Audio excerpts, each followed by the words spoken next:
in the lead, but not the majority they were expecting. As the world's largest democratic exercise is drawing to a close in India and tens of millions of votes are being counted, Prime Minister Narendra Modi's BJP and its allies are ahead of the opposition alliance. But the runaway victory that exit polls predicted and the party had hoped for is far from reality. When the election started, it seemed like a done deal for the BJP. It gave an impression that they will just romp through on the glow of the Ram temple that they had built in Ayodhya.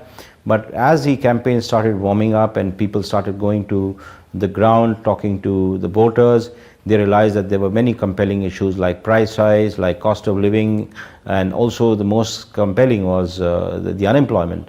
And that is in a certain way trumped the BJP in a manner they had not expected. If Modi's party wins, he will be only the second Prime Minister in India's history to hold office for 3 consecutive terms.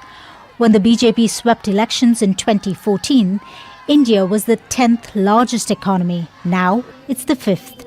Yet economic concerns were major issues for voters. An alliance of opposition parties campaigned to address those issues. The coalition is led by the Indian National Congress, which governed India for much of its history. Certainly, the BJP is certainly not running away with this election. Mr. Modi used to get away by blaming the previous communist governments for the last 50 years. He's been in power for 10 years, and if he gets another term, that will make it 15.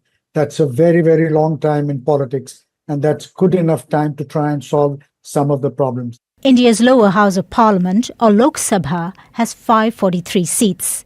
A party or coalition needs to win 272 seats to form a government. The Election Commission says of the nearly 1 billion registered voters, more than 640 million cast their ballots. The 6-week-long elections that began on April 19th were held as much of India battled a severe heatwave. The election campaign was deeply divisive. Modi was accused of hate speech, calling the 200 million Muslim community infiltrators.